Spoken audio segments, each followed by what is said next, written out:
చౌదరిని మన ఈరోజు మన సీఎం రమేష్ ని పంపించినా అని మనం ఎందుకు అనుకోకూడదు అంటే ఒక కోణంలో నేను ఆలోచిస్తే.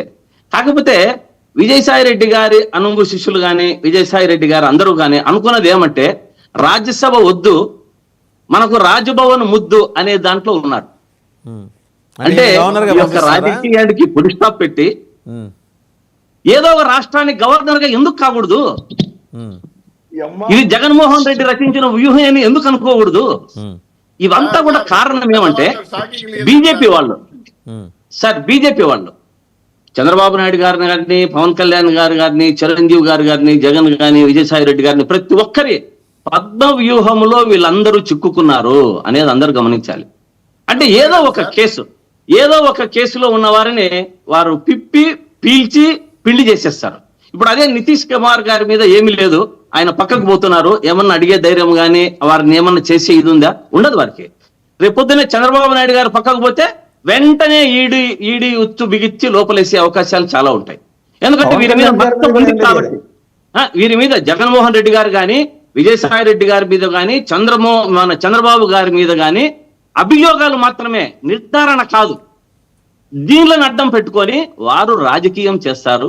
ఈ ఉచ్చులో వాళ్ళు బిగించుకొని మన సాలీడు కదా, మన మీద ఏదన్నా మచ్చ ఉంటే సాలీడు గూడులో పోయి ఏదన్నా పురుగు ఎట్లా పడితే అది తట్టుకోలేకపోతుందో ఆ విధంగా బీజేపీ వాళ్ళు ఎవరినైనా సరే వదలరు. వారి పని వారు నెరవేర్చుకుంటా పోతారు. ఇంకోసారి ఇంతకుముందు చెప్పారు, రాజకీయాల్లో చిరంజీవి గారు నేను గుడ్ బై చెప్పారు. రాజకీయాల్లో ఫెయిల్యూర్ అయిపోయి నేను ఇంకా ఏ రాజకీయాల జోలికి రాను, సినిమాలు తీసుకుంటా ఉంటామని చెప్పారు. కానీ ఇప్పుడు మరి ఇదే ఎవరైతే బీజేపీ వాళ్ళు అతనికి మళ్ళీ మన ముఖ్యమంత్రి పోస్టో లేకుంటే ఉపరాష్ట్రపతో ఏదో ఒక ఆలోచనలు పెట్టి వాళ్ళ అవకాశం కొద్దీ వాళ్ళు వాడుకుంటున్నారు చిరంజీవి గారిని, పవన్ కళ్యాణ్ గారిని. అదే విధంగా ఆర్థికవేత్త వారిని ఏ విధంగా వాడుకోవచ్చు బీజేపీకి, వాళ్ళకి అన్ని కూడా అనుకూలాలు అవకాశాలు అన్ని ఉంటాయి. శ్రీకాంత్ గారు మిమ్మల్ని ఎందుకు వాడుకోవటం లేదు? ఇంతమందిని వాడేసిన బీజేపీ మిమ్మల్ని ఎందుకు వదిలేసింది? సార్ మనకు అంత స్థాయి లేదని వారికి తెలుసు సార్.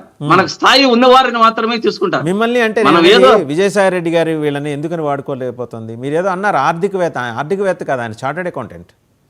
చార్టెడ్ అకౌంటెంట్ ఆర్థిక వ్యవస్థను ఎలా సరిదిద్దాలి, ఆర్థిక వ్యవస్థలో ఉన్నటువంటి లొసుగులు, ఆయన ఆడిటర్ కాబట్టి అన్ని తెలుసు ఆయనకి. ఆ విధంగా దాన్ని ఏ విధంగా అయినా బీజేపీ వాళ్ళు వాడుకోవచ్చు.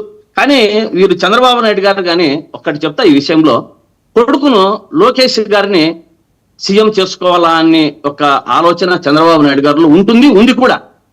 కానీ జగన్మోహన్ రెడ్డి గారు విషయంలో మాత్రము తల్లిని ఎంపీ చేసుకోవాలా, చెల్లిని ఎంపీ చేసుకోవాలా, వైవి సుబ్బారెడ్డిని ఏదో చేసుకోవాలని కుటుంబ సభ్యులు కాకుండా పక్కన వాళ్ళకి ఇట్లా విజయసాయి రెడ్డి అట్ట వారికి ఆర్థిక వ్యవస్థలు కానీ ఇంకొకటి కానీ చూసుకునే వాళ్ళకి వారు చాలా ప్రాధాన్యత ఇస్తారు. ఎందుకంటే వైవి సుబ్బారెడ్డి గారికి ఇయ్యని ప్రాధాన్యత విజయసాయి రెడ్డి గారికి ఇచ్చి వారిని రాజ్యసభకు పంపించారు. షర్మిలను కాదనకుండా విజయసాయి రెడ్డి గారికి ప్రాధాన్యత ఇచ్చారు. అంటే ఈ కోణంలో చూస్తే జగన్మోహన్ రెడ్డి గారిని ఎటువంటి పరిస్థితుల్లో విజయసాయి రెడ్డి గారు వదిలి వెళ్ళరు. వారు తెలుగుదేశం వారు చేసిన వారి లోపల వేయించి కానీ ఇంకొకటి కానీ లేని అభియోగాన్ని మోపి తెలుగుదేశం చేసిన అరాచకాన్ని వారు ఎప్పుడు మర్చిపోలేరు. కానీ బయటికి చాలా సున్నితంగా తెలుగుదేశంకు నాకు పార్టీ పరంగా తప్ప చంద్రబాబు నాయుడు గారి కుటుంబానికి నాకు ఎటువంటి ఇది లేదు, పవన్ కళ్యాణ్కు నాకు ఇది లేదు, మాకంతా ఇది చెప్పొచ్చు. కానీ మన విజయసాయి రెడ్డి గారిని దగ్గర నుంచి చూసిన వ్యక్తిగా అతను పోరాట పటిమ ఉన్నవాడు. ఈ రోజు కానీ సైలెంట్ అయినా కూడా తెలుగుదేశం పార్టీని గాని వారు చేసిన అన్యాయాన్ని గాని నిరంతరం గుర్తు పెట్టుకొని అతను లాస్ట్ వరకు జగన్మోహన్ రెడ్డి పక్కనే పోరాడతాడు. ఇది వ్యూహం మాత్రమే నేను తెలియజేస్తున్నా. సరే మస్తాన్ గారు, ఆయనకి విజయసాయి రెడ్డి గారి రాజీనామాలో వ్యూహం కనిపిస్తోంది. చాలా మందికి ఏమో అరవిందో, వస్తానండి చౌదరి గారు మీ దగ్గరికి వస్తాను, చాలా మందికి ఏమో అరవిందో కేసు కనిపిస్తుంది, కొందరికేమో సజ్జల రామకృష్ణారెడ్డి గారు భారతిరెడ్డి గారు కుట్ర చేసి పంపించారని కనిపిస్తుంది. ఈ అంశం ఒకటే, కోణాలు విభిన్నంగా కనిపిస్తున్నాయి. మీరేమో వైసీపీని చాలా దగ్గర నుంచి చాలా క్లోజ్గా మానిటర్ చేసిన వాళ్ళు, ఆల్మోస్ట్ అక్కడ ఉన్న టాప్ బ్రాస్ అంతా కూడా వాళ్ళతో సన్నిహితంగా మెలిగిన వాళ్ళు. మీకు ఎలా అనిపిస్తుంది మస్తాన్ గారు? అదే అంటే నేను చూసిన కోణం ఏంటంటే, జగన్మోహన్ రెడ్డి గారు ఎవరినైనా ఒకే ఘాటున చూస్తారు. ఆయన ప్రయారిటీస్ విషయంలో ఆయన తన మనసులో ఏదైతే అనుకుంటారో అదే ఇంప్లిమెంట్ చేస్తారు.